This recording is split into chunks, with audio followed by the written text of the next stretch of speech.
Hey everybody, Jay Young here with the Jay Young Show, and I tell you, it's a good day today. We're uh, middle of March, getting ready to be the end of March, and we're getting to drilling on the Bivens wells. We're raising capital. Relationships are going great right now, and I've got Kelly Duncan and George Hanna with me today. Hey, Kelly Duncan.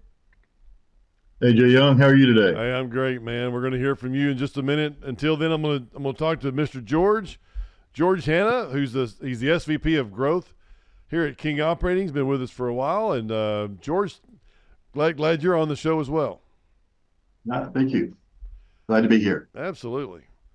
Um, I don't know why, but we decided, or our producers decided, we're going to talk about operations first. So we're going to talk about. I tell you what, I failed to mention real quick about the model that we have and just the disruption, the disruptor, what we're doing in regards to oil and gas investing. The retail investor only has one way to invest in oil and gas, and that's with someone like me or someone like other promoters out there that have invested in oil and gas before.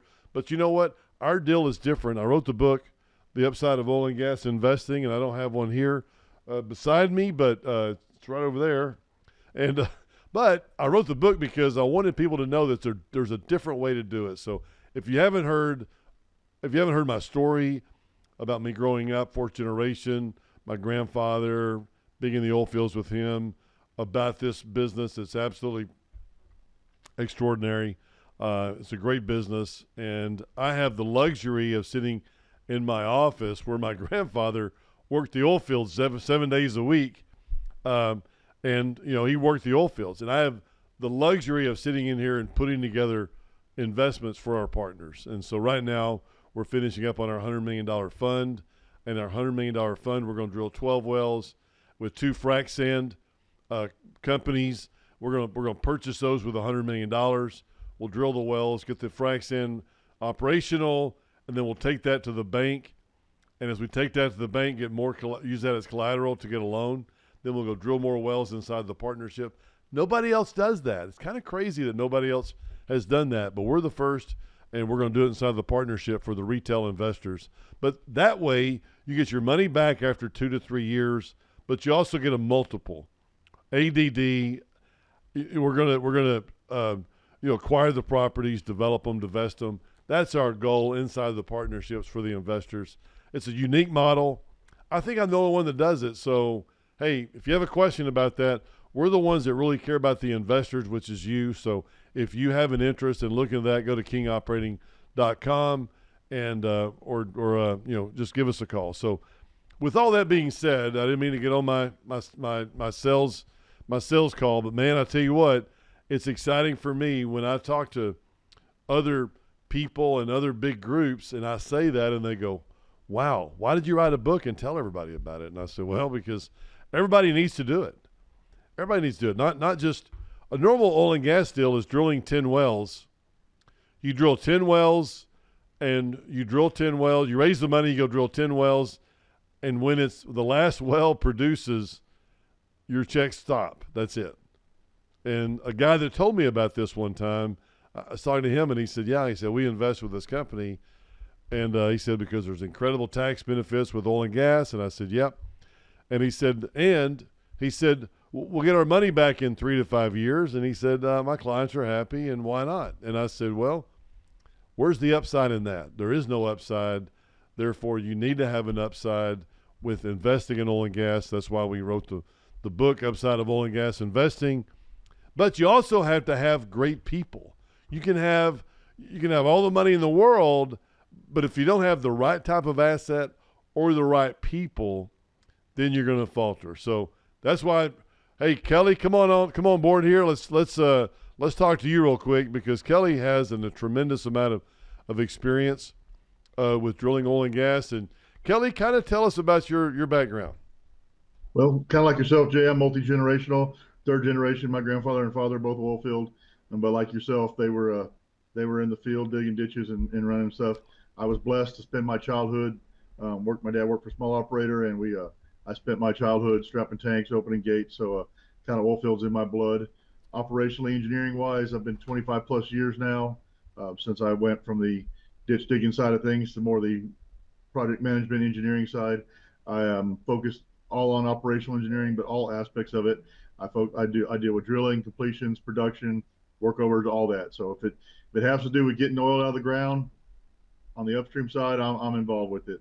Been able to bring that. Met Jay four or so years ago when I was an independent contractor. Came in as a project manager for him, helped him pick up some projects off the ground floor and run with them, and then gladly jumped on as an employee and been here almost 3 years now, full time, kind of helping Jay on the whole operation. Really trying to streamline our drilling completion operations. My job to get oil and gas out of the ground. It's even more important to be my job to get oil and gas out of the ground cost effectively, because we want to be able to return that to the investor. So the less money we put up to get it out of the ground, the more money back in everybody's pockets. Thank you, Jay. There you go. Hey, I tell you what, that Kelly's a great guy, and I tell you, he's also got a great woman supporting him, and I'll say that because we there's always going to be something in the oil field. You never know what's going to happen, and Kelly, works on his laptop, which we'll see that in just a minute. But it's like we were running into something, and his wife kicked him out of the house and said, "Hey, you go fix that problem up there in Amarillo, and don't come home until you do." Is that what she said? Am I right? That's exactly what she said. She goes, "You're better to deal with when you're dealing with it at home. Go out there, fix it, and come home and be yourself again." That's exactly what she said. He knows. She's been with me for most of that 25 years. She knows better. She knows you can do it, and you've done it before. You've done it for a lot of great companies, and that's awesome, man. That's great to know that you got that wife support, because a lot of wives may say, "Oh no, you're not going out there that oil field and hanging out for 2-3 weeks or whenever." I'm not sure how long you were out there, but you were out there long enough that made a difference. You didn't break your record. I know you've had some. No, 67 days is my record, so it did about half that. So. Oh my gosh, wow. Hey, and George comes with us with us today. I mean, he's been with us for a few years as well, and George, really great guy, extraordinary, and I say that's because he's done a lot. He's I don't want to say he's been around. I feel like I'm old, and I'm talking about old people when I say he's been around, But George, kind of give us a background on what you've done in the past and what and kind of your career path. Yeah, my wife tells me I've been around a long time too. So she tells me to go to work too, I guarantee you. Yeah. So I've been in the business probably since the early 80s, being licensed in oil and gas fundraising originally, and then brought up into that platform with a Series 7, 63, 22. Used to be a 63, used to be a 22 back then. So, and then been in every different part of oil and gas development with my own companies through the years, and then stayed in it off and on all the way till now. So I've been exposed to all of the different facets in oil and gas development, from 80s, 90s, up into cloud computing, up into, from there to the internet, and how it's developed into horizontal drilling that's better today than it was in 215 or 220 or, all the way up. So it's been really exciting. And, what I do is I'm the key supporter of Jay Young's vision to bring an oil and gas project to everybody that invests in this field, and put a better model in their hands, which is what this is going to do, is just disrupt this market. Right. Well, and two, I don't say you've been around, or you've seen a lot of projects or whatever, and you came to work with us, and you really, I didn't. At first, I was like, "Well, okay, we're good. We don't need more people." But you were pretty adamant about coming to work here, and I think it's because you heard something about what we do and how we do it. What's different from your perspective when you're talking to people in today? And I'll also say this: that George is one of our biggest investors. George, I don't know if you put every dollar back into your project or not, but you put your money where your mouth is, and you invest alongside every investor that comes in. And is that and because you see something different. Can you talk about the reasons why you participate back into the programs? Sure. The reason that I originally came to you the day that we met was because you're the only model I've ever seen that puts the assets in the hands of the investors, or in the partnership, owned by the partnership, or owned by the investors, which is the key thing to getting a multiple. And that's why I'm an investor. Mm-hmm. So, high net worth income earners want to get a big tax deduction. The business is spread out over the years to, getting. I mean, a lot of our competitors say you get your money back in 5 years. That's including your tax deduction. In reality, it's a lot longer than that, and they don't have a chance to make a multiple. I mean, if they even get close to making a multiple, this is a real way to do that. Where we are today, especially because today we actually are in a position to value add this whole thing into leveraging 50 more percent of the wells the next year. So if we do 12 wells at $100 million, we put 6 more wells in, leverage that asset up quite a bit, take us to about 35-40% revenue stream in the next year, and maybe $150 million worth of asset value. Put that together, that's a 2-to-1. We're only down the road 12 months after we funded, or 18 months. Yeah. And made some type of revenue stream this year by the end of the year, and then multiply that revenue stream next year and keep doing that. So I love the model. Yeah. Yeah. Well, and two, people that say our oil and gas program is going to have a 2-to-1, 3-to-1. I mean, you can't do that unless you use some type of leverage or some type of other benefit. There's wells don't drill themselves. You got to pay for them, and they're expensive. And unless we send out monthly revenue checks to investors, you have the 100% write-off, but you also have that multiple. How do you get that multiple? My goal is to have the best investment vehicle, oil and gas or whatever, the best investment vehicle for investors, period, called King Operating. That's my goal. And how do you do that? Well, you have to have good debt. You can't have, over leverage. You can't do, and I've been there, done that. And that's the thing about George and I. George and I can sit and talk about all these stuff forever. And we've been there, done that, and we've made a ton of mistakes in the past, and we don't want to make those again. So we've changed up the things that we do, which is phenomenal, and I love it. And so I appreciate that a lot, George. I know that I've been your ear, and just because I've had my own company for 30 years, and you've been at different places and seen different things. So it's kind of like Kelly.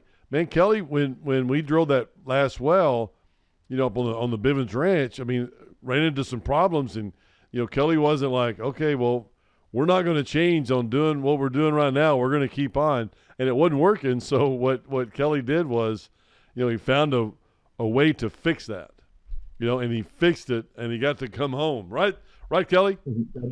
I did. Yeah. Yep. No, but anyway. I could talk about our model all day long, and I know that Kelly, I want to talk to you about what's going on in the field, and for some of our people here to just sit and think about what it is that that we do and how we do it. I mean, it's like, how do you see down there in the ground? I mean, you're 2 miles, 3 miles down and in the ground, and how do you see, and how do you steer, how do you do this and that? So, Kelly, let's go ahead. I'm going to think of some more questions for George here when we finish, but can you kind of talk to us, or just kind of get to what are you looking at all day long? I mean, I know right now you're not looking at your wall, you're working, so and we'll kind of cover this too. Technology, if y'all don't mind sharing the screen with everybody that I've got up on my screen right now. We're blessed with technology. Jay's talking about me being out there for 20, 30 days. But also I can manage these wells from here in Dallas, from here on the highway, well, not on the highway, but passenger seat at least, from my phone. We've come a long way in the 25 years I've been drilling wells.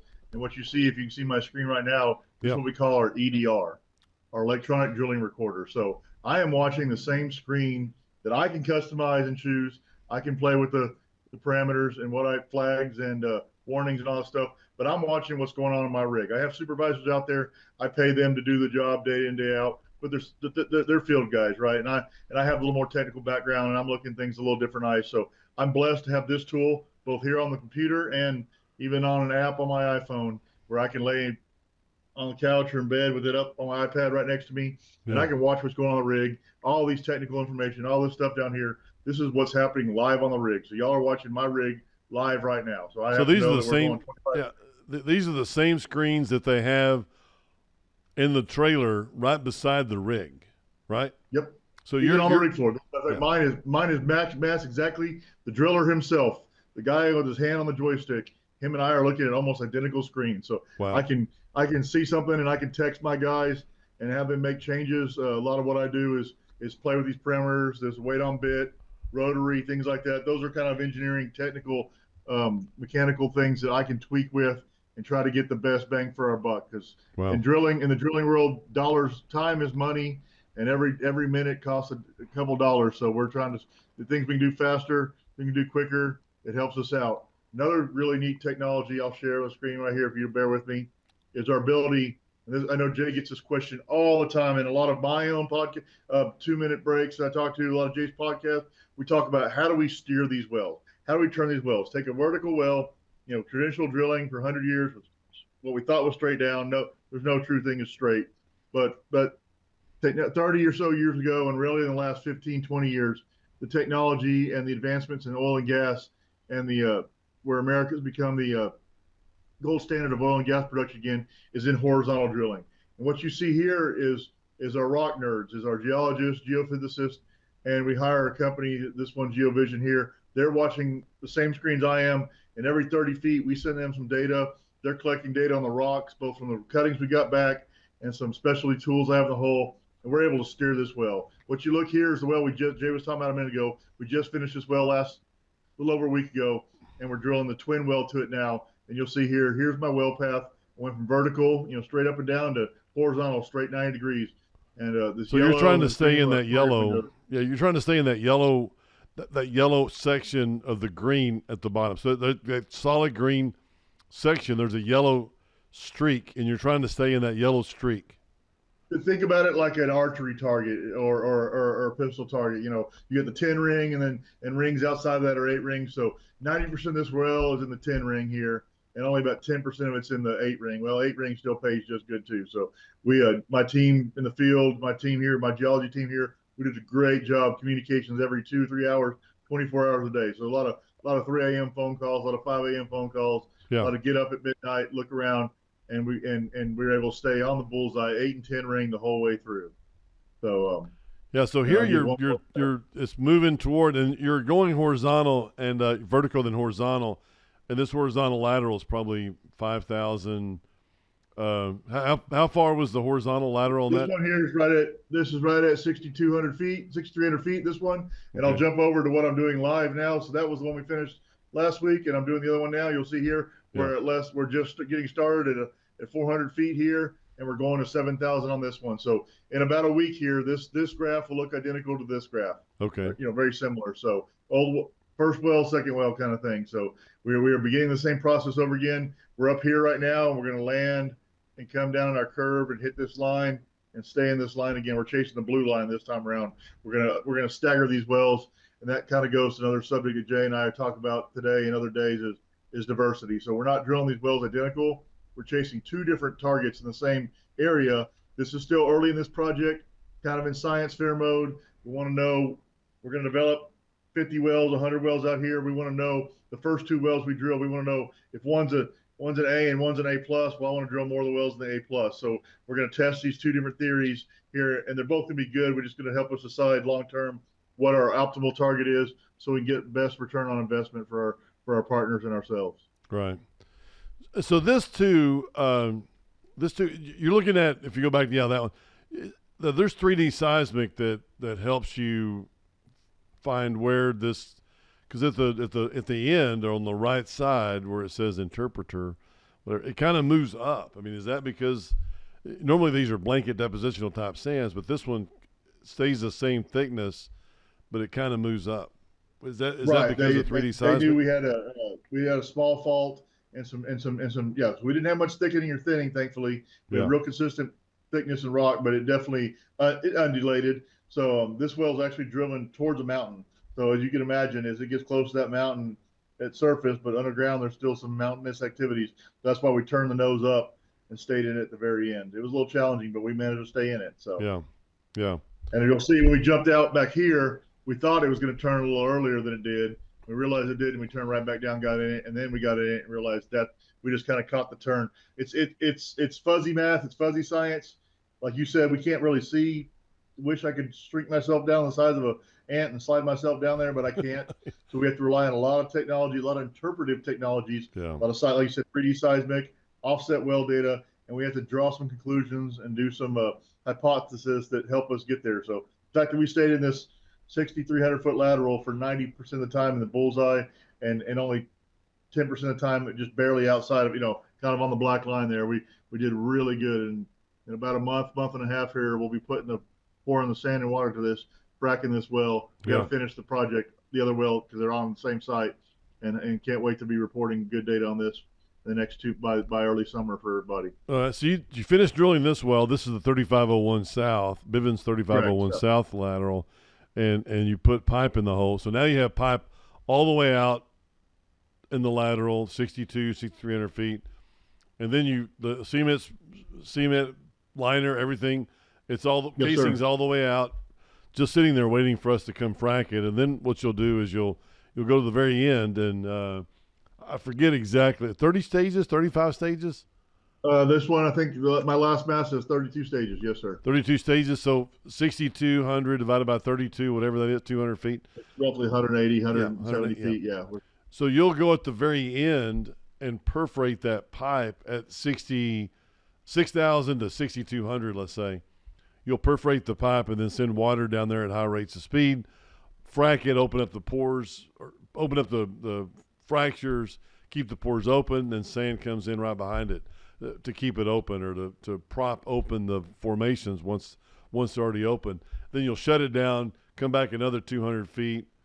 You'll put a plug, and then you'll come back 200 feet, and then you'll do that 32 times in one well bore. Right. Therefore, you're producing as much as you can from that. So share your screen again, if you will, and let's look at that lateral, the GeoVision. Yeah, so your frac goes down. Your frac goes down 50 feet, up 200-300 feet, something like that. Is that what you're? About like that. You can see a little square, about like that, not quite that much, but Okay. about like each frac stage probably looks about. So the treated rock's probably about like that. So Okay. envision 30 to 32 of those side by side. Yeah. Busting up all that green, the yellow and the green rock, maybe even a little farther down. And we're going to do some science work to see how far that grows on us too. So Well, it's like you're drilling 30 different vertical wells instead of drilling. That's how the economics work. Yeah. For one fraction cost, it would cost you to drill 30 vertical wells. Yeah. So Hey, does anybody else worried about that other deal back there? What was that gamma ray tool thing back there? Share that again, and hit me with that gamma ray penetration rate. Where's Yeah, I wanted to ask more questions about that, and you jumped on me real quick, man. You're fast. Tell me more about this thing. I don't want this. I don't want, because I'd be staring at it. I'd be staring at it way too much. You don't have. Everybody else has access, Jay. I have you restricted. Good. So, I'm this glad. Is everything. Thank you. And you'll see here, I've got some of the raw gamma data right here, so we can watch in the upper right corner. Yeah. You can see how the gamma is. That's not what I'm watching so much, but our geologist is. I'm watching this bottom ROP, rate of penetration. That's kind of like your speedometer, Okay. for lack of a better term. And then How do you know if you're staying in zone? That's the gamma ray, and we also have, I don't have one open, but a mud log. So we're getting cuttings back at all points in time in this well. The rock that we're breaking, and so the geologists know that gamma ray. Let me jump back to the screen here real quick, and too many things open.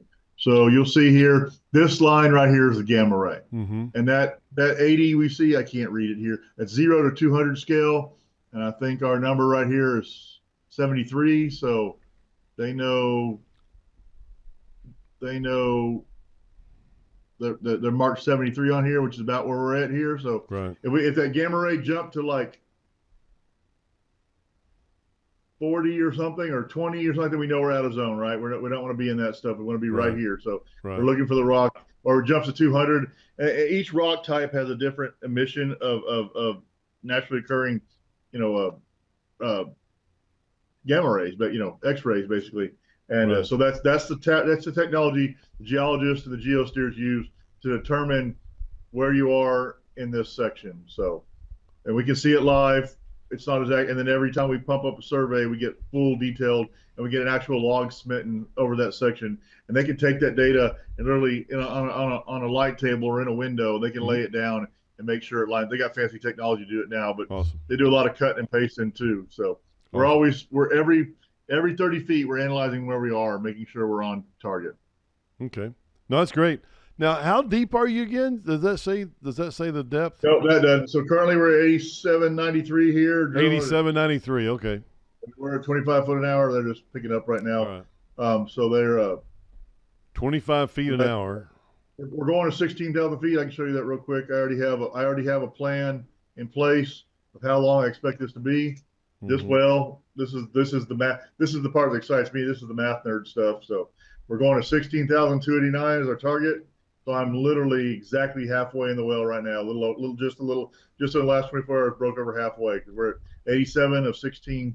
So we're right a little over halfway this well. Luckily, the bottom half of this well is the fast half. Right. We should be wrapping this well up in about a week from now. So here, let me zoom out here. Here's my plan. This upper right side is kind of looking from an aerial view as a crow would see it, and then this side here is we're right here building a curve, and pink's actual and blue is where we're going to be, and we're going to drill this little down dip well here and try to stay as close to that blue line as we can. Wow. And they'll make changes. Just because we have a target line now, when they see some of the data, they'll interpret it, like you said earlier, ups and downs and undulations, and we will make adjustments probably on average once a day, make what we call a target change. It's no different than Waze in your car telling you detour, there's a wreck up ahead. Let's get off and go on the frontage road, go around this wreck. And that's kind of what you're doing. That's kind of what geosteers do. There are ways in our Google Maps. Yeah. Now, I know we've got probably two people on board watching this 24 hours a day, 7 days a week, because you don't stop drilling. You keep drilling throughout the night. And if one guy goes to sleep and your drill bit goes off, man, you don't want that, obviously, and that cost you a ton of money. Not only if you're getting out of the pay zone, you don't want to be out of the pay zone. You want to frack the best rock you have, and so you want to definitely stay in zone. And if one guy goes to sleep on you, you may have a problem the next day you wake up and it's been off. And I know we ran people off because they got out of zone and stayed out of zone, and that's not good. You have to stay in zone.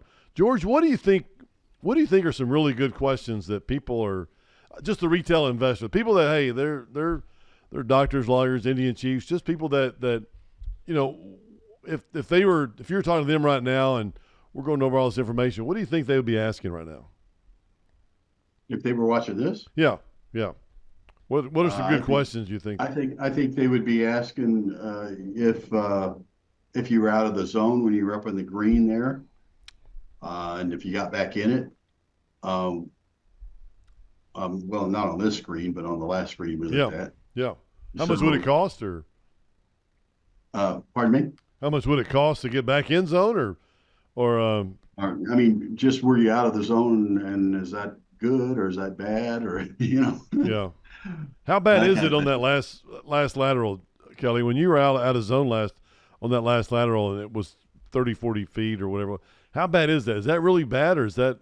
No, the heart of that rock's all quality rock. We just, like I said, it's kind of what I call the 8-ring. You still call that a bullseye, a kill shot. You know what I mean?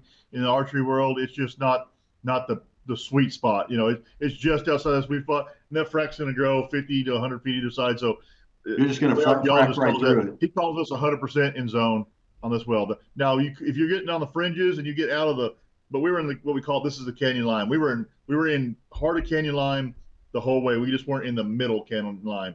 We were still in good rock the whole way through. So 100% of our rock, we condemn none of it. It's actually going to be a good little science project to see how those two stages treat a a little differently, or if they do, if they don't, then we know the target window can be, instead of being 30 feet, can be 60 foot. So Yeah. yeah, we're still in the heart of it all the whole time through on this well specifically. Well, it's a quick math. Just some quick math here. It's like every stage should produce 30, 40,000, 50,000 barrels of oil each.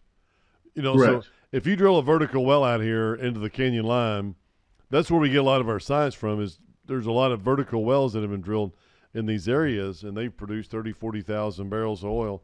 And that's the same thing with drilling these wells and having, you know, horizontal, and you drill out horizontal 6,000 feet every 200 feet, 30 stages.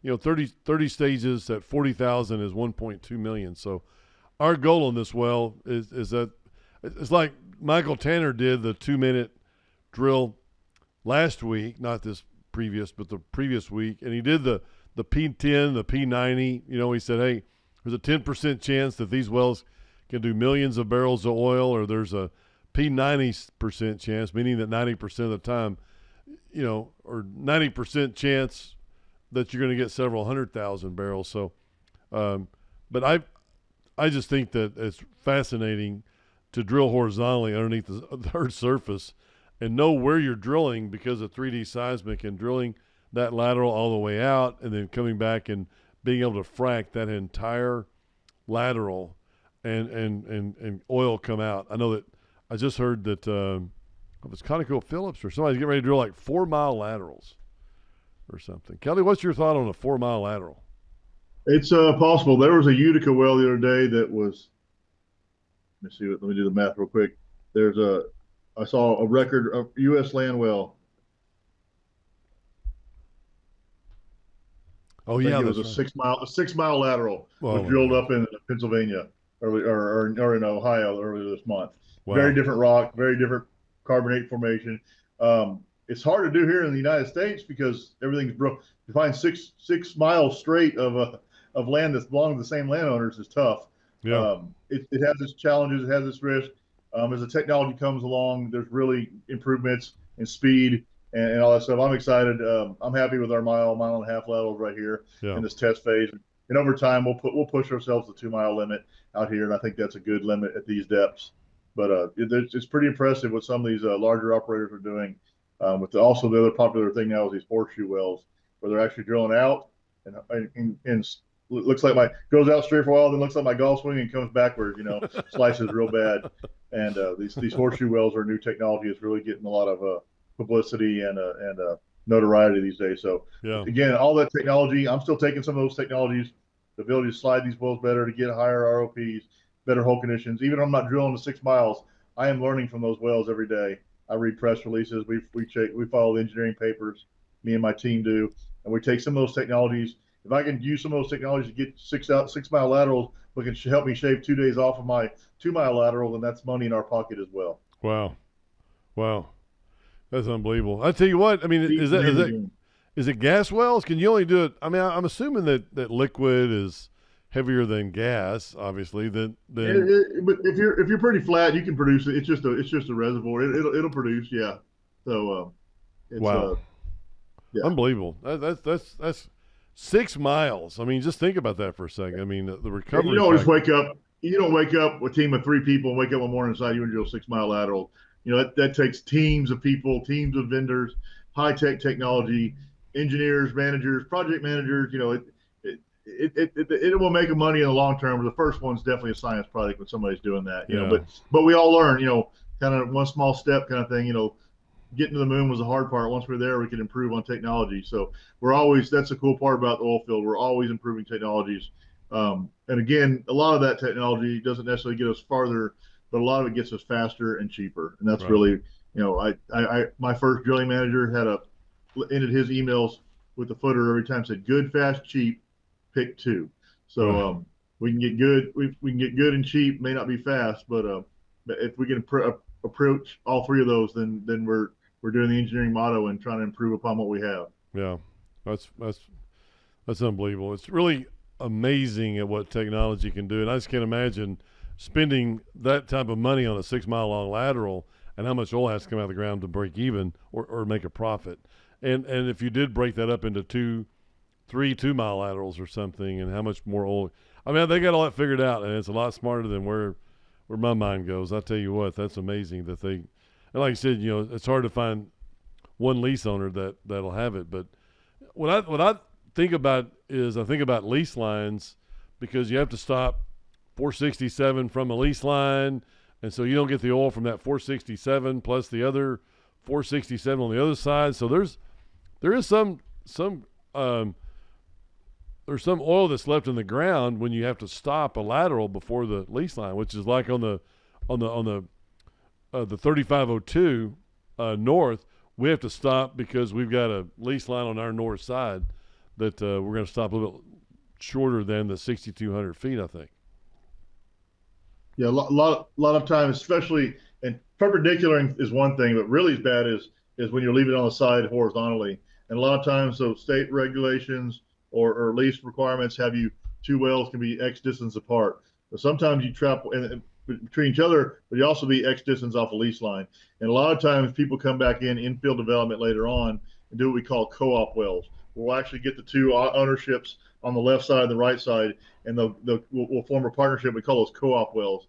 And I chased right before COVID. I chased I chased a project that was as a contractor. We came in and squeezed these co-op. We drilled 100% co-op wells for a year. So we kind of split the difference, and it took my boss, the owner of the company I was working for, was actually a lawyer landman, not quite Billy Bob Thornton there, but his focus, he worked on the legality side of it, and I did the technical side of it. And we came in and drilled like 35 wells for 3 operators that way, just kind of squeezing, basically trying to catch bypass play on great rock. Wow. So the risk was low. We knew it was there. It was standard regulatory rules and lease contracts. We couldn't get it, so we had to get creative on the land and legal side first, and then creative on the engineering side second. Wow. What do you think are some of the big future technologies that you're hearing about right now? I mean, maybe AI or technology or different type of something. There's actually a company called Driller AI. A good friend of mine, actually, in fact, groomsman of my wedding, now runs a company called Driller AI. And there's also several other companies. That black and yellow screen I showed you earlier, that's telemetry, right? That's data. The cool part is I'm collecting all that data. Every bit of this goes into a well file, electronic memory stick, on the cloud, everything.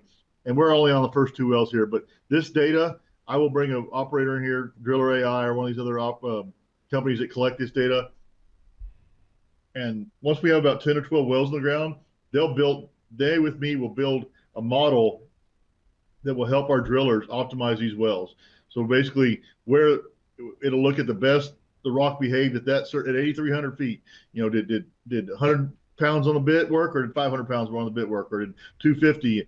And all that technology can be, and with the cloud, with telemetry, and with the AI, or just really high computing power, you could optimize that stuff, and that's the goal, right? These are extensive wells I'm doing here. These are 20 to 30 day wells. I hope that by well 10, I've shaved 30% of our time off. That's kind of my job. Get these first few in the ground, get them tested, get them proven, and then each well after that, I should be shaving full days off of production, off of drilling time, and eventually frac time. And that's the goal. And as I mentioned earlier, time's money. So you shave a day off. That's on a project like this. 1 day off is roughly a $90,000 to $100,000 savings. So, wow. If you can shave a full week on a well, yeah, you're approaching $1 million savings. 15% well cost. Right. And that helps the economics even more, and lets us put more stakes in the ground. Yeah. So. And that's one of the reasons, or that's one of the things that we do in mitigating as much risk as possible is, trying to find what's the best way to save as much money as possible, because you can control that, right? You can control that. You can control to a sense how much oil comes out of the ground, because the different frac, the different perforations, the different chemicals, the different equipment that you use to complete or to produce the well. Once the well's online, what you can't control is that the price of oil and gas, and that's if you drill it at 80 and it goes to 60, or if you drill it at 30 and it goes to 80, I mean, it's like you can't control the price of oil and gas, and so your returns are based on how much money you spend. How much money are you going to spend to drill and complete a well? How much are you spending to operate that well? And also, how much oil and gas comes out of the ground? Because you want to like you said a minute ago, you want to stay in zone. You want to stay in zone all the way out as far as you can that lateral. Then you want to go back and you want to perforate. You don't want to perforate, too close, 100-foot sections, or too far, 300. You want to go 200. So there's all these different things that Kelly and his team think about. Exactly how do we put this whole thing together? Hiring some of the best minds in the business, and Kelly's got access to all of them. And Kelly has worked with a lot of great people, which is the reason why I'm so thankful he's a king, because he has worked with a lot of great people in the industry, and he can ask questions all day long. There's people that come in all the time. They bring donuts, which I'm not sure if I like that or not, but My waistline doesn't. Different people have different ideas on what to do, and it's like but it's really good because you get to run different ideas past people to find out. This isn't just like go hire somebody to go drill a well and that's it. It's a lot different than that. And that's what people think sometimes. They think, oh yeah, hey, you just go out there and you call Jed Clampett over there and he goes out and drills you a well or something. No, that's not it. I mean, you have 75, 80 vendors, each vendors for each well, 75, 80 different vendors for each well. And, Kelly may call 2 or 3 of those and find a bid on some because people don't have, they're not in Amarillo, or they're too far away, or they're just Kelly's trying to get better pricing. But it takes all of that to find out at the end of the day, how much money does it cost to drill and complete that well? How much are you producing it for, and how much oil is going to come out of the ground? Because, the better you keep a hold of those costs and you keep up with the production and the better technology that's coming around today. I've heard of some of the AI stuff, and it's more than fascinating to find out what they're doing in today's world compared to what you would spend days, weeks, months, manpower to find out. Like one of the questions was, what's the best frac in the area in the Canyon Lime formation? And normally you'd have to go and either call different vendors and find out and spend countless days on that, or you could go on some chat GPT or Perplexity or something like that and learn more than you ever have in a short amount of time, which is great. So, George, is there anything that you want to end up? I know we're almost out of time, but George, is there anything that you want to come in and talk to Kelly about? Any questions that you thought that your clients would want to know? When you do a stage and you put the vertical frac on it, how many acres can you actually get oil out of a drain? How many acres can you drain?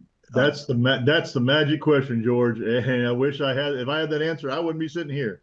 I'd be Kelly Duncan, the frac guru. Okay. We model the heck out of this. I don't have any of our models open. There's what we treat in a frac, and we can see that. I can't think in acres per se, but I have seen frac activity upwards of almost a half a mile from a wellbore. I'm talking about one stage. We design these fracs on roughly a 500, so 200 feet by 500 foot cylinder. It's kind of I have to do the math on what that equates to acre Right. foot wise, but we target these to be roughly 500 to 800 foot, what they call half length. So frac goes both directions, or all directions really. So we try to treat good treatable rock. You're going to see activity way farther than the actual, but we went propped rock. We kind of want a cone of treatment of roughly 500 feet. So if I'm especially if I'm and again, that also helps you dictate how far you space the 2 wells apart. So if I know or have in good confidence think I'm draining 500 feet on each side of a wellbore, then I'm going to put that next wellbore 1,000 feet away. So they each treat, the 2 fracs come up, touch each other. We don't want them really overlapping. That's wasted energy. We don't want them here because you leave an alleyway in the middle. So the goal early on is estimate based on some some science and technology and some empirical calculations from math and reservoir engineering, and figure those out, and then help you develop the field based on that number. But a carbonate, you can frack some of those up to mile and a half away. This rock here is a little tougher. I expect these to be 500 to 700 foot half lengths here. Yeah. So it means you can drill and a the well. size of frac I pump, how much I pump, and there's diminishing returns there also. Do I just pump till the cows come home? Well, that's great, but at some point in time, you're just pouring dollars down there and not getting them back. So it's kind of a balance. So you drill them about a mile, about 1,000 feet apart, which is four wells per section, kind of. Right.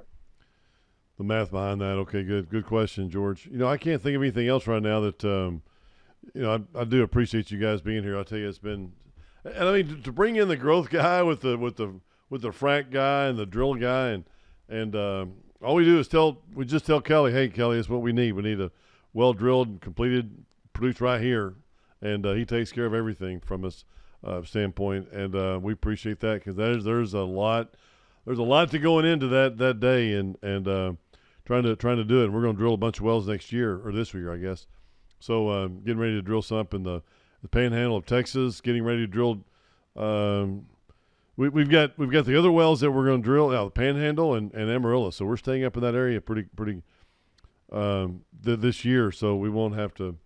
Maybe we can get them all drilled by next winter, because man, it's cold up there in the winter. Wow, it was cold. Woo, that wind does blow. Man, it's a whole nother Texas from Dallas. Oh my goodness, yeah, because the wind blows and it doesn't stop anywhere, and it rips. But anyway, but George, man, thank you for being on today, man. I appreciate you taking the time to come in today and think about what can you do to help. And George is one of our biggest investors on Fund 1 and Fund 2, man. We do appreciate your confidence in us and the model and what we do and how we do it. And, and here we are back with Fund 3 now with a $100 million raise and us drilling 12 wells and two sand plants. We need to talk about sand next time, Kelly. I know that Kelly gets a smile when we talk about sand. That's a business in its own, and that's what makes the oil field world go around these days. Man, and they're going to use more sand with geothermal in the future, and there's going to be sand, and there's more sand, and man, I tell you, it's amazing. I don't know if you watch my video on YouTube or whatever, but man, there's just, the sand out there is just plentiful. But you have to go to it, and it has to be around. You have to have a certain area around other operators that they're drilling. So appreciate that. I tell you what, everybody, I don't have any big shout outs this week. I'm gonna talk about shout outs next time. We need to shout out to some of the people that listen. We do appreciate you listening. I tell you what, if you have any other questions, I am not perfect, and I know there's probably things that I could do better on this. If you like listening to the show, go down below and put in your request, your comments. But also, and like I said, hey, you're not gonna hurt my feelings. Let me know what you want to listen to and what's best, and I'd love to come on. So thank you everybody for listening today, and God bless, and we'll see you back here again next week. Thank you.